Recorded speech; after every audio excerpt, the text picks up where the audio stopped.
Hello everyone, I am Deepak Singh Raghuvanshi. आइए हम देखते हैं प्रश्नावली 8.1 कक्षा 10वीं का त्रिकोणमिति का प्रश्न क्रमांक 6।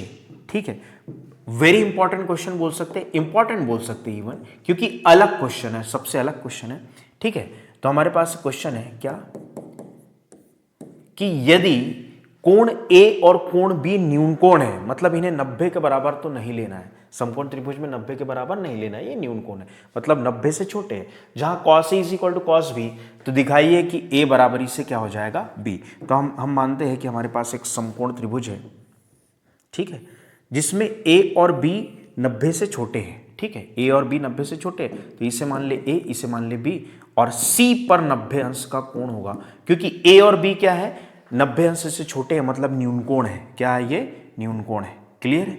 न्यून कोण है। ठीक है, तो ये भी न्यून कोण होगा और ये वाला भी न्यून कोण होगा। ठीक, तो अब हो जहां cos A is equal to cos B, तो दिखाइए कि कोण A बराबरी से कोण B दिया गया है, क्या दिया गया है? cos A बराबरी से cos B। क्लियर है? cos A बराबरी से क्या? cos B हमारे पास दिया गया है। तो cos A की बात करें, जब कोण A की बात करें तो लंब हमारे पास क्या होगा? BC, और आधार क्या होगा? AC। कर्ण तो फिक्स है, 90 के सामने वाली भुजा कर्ण फिक्स है, लेकिन जब हम त्रिकोणमिति फलन के साथ कोण A का जिक्र करें तो हमारे पास जो लंब होगा वो क्या होगा? BC। अच्छा, लाल बटे कक्का से यदि हम देखें, तो cos थीटा आधार बटे कर्ण क्या होता है? आधार बटे कर्ण। ठीक है, cos थीटा क्या होता है? आधार बटे कर्ण। यहां भी cos थीटा क्या? आधार बटे कर्ण। क्लियर है? cos थीटा आधार बटे कर्ण हो जाएगा। ठीक है, लेकिन कंडीशन बदल जाएगी। जब A की बात करें तब लंब ये हो जाएगा, आधार ये हो जाएगा। जब B की बात करें तो लंब ये। अभी cos A की बात करें तो लंब हमारे पास ये है और आधार हमारे पास ये है, क्योंकि जिस भी त्रिकोणमिति फलन की बात के साथ कोई भी कोण का जिक्र करे उसके सामने वाला लंब हो जाए, तो आधार ये। तो इस कंडीशन में हमारे पास आधार क्या होगा? AC, और बटे कर्ण क्या होगा? AB। क्लियर? बराबरी का चिन्ह। ठीक, यहां पर अब हम बात करें हैं B की। किसकी बात करेंगे? B की। तो जब भी हम त्रिकोणमिति फलन में B की बात करें, किसके साथ? कोई एंगल के साथ कोण का जिक्र करें B का, तो जिस कोण का जिक्र करें उसी के सामने वाला हमारे पास क्या हो जाएगा? लंब।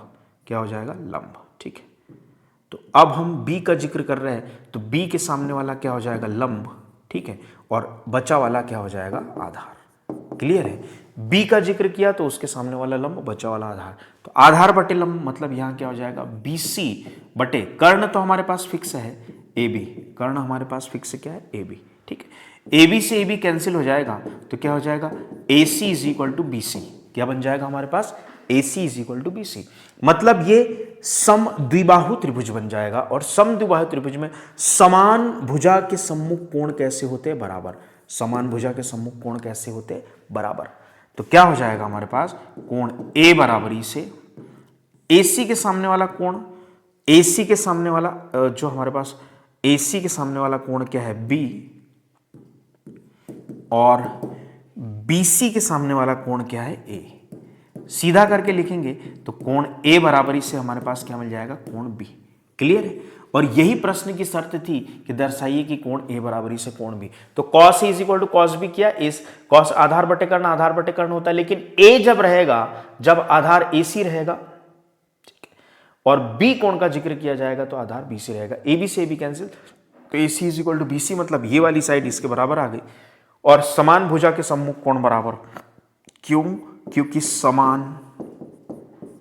भुजाओं के, 9th क्लास में भली बात ही देखा है, सम्मुख कोण सदैव बराबर रहते हैं, सदैव बराबर होते हैं। क्लियर? समान भुजाओं के सम्मुख कोण सदैव बराबर होते हैं। तो इस प्रकार हमने इस क्वेश्चन को किया, एंड आई होप आपको समझ में आया होगा। Thank you.